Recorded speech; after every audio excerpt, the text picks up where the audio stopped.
চাকরি, লিখেছেন দেবব্রত দত্ত।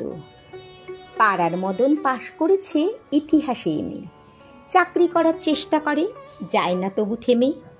মদন পেল গোপন খবর, আলিপুরের জুতে বন মানুষের চাকরি আছে, জানতে গেল ছুটে। বন মানুষের মুখোশ পরে থাকতে হবে খাঁচায়, মাইনে পাবে 700 টাকা, খাবার পাবে যাচাই। বেকার মদন অনিচ্ছাতেও চাকরিখানা নিল, দর্শকেরাও বেজায় খুশি, দারুণ মজা পেল। একদিন তো লম্ফ দিয়ে পড়ল পাশের খাঁচায়, পাশেই ছিল নেকড়ে বাঘ, কেই বা তাকে বাঁচায়। হালুম করে বাঘ বাবাজি যেই তুলেছে থাবা, বন মানুষ চেঁচায় ভীষণ, মরে গেলুম বাবা।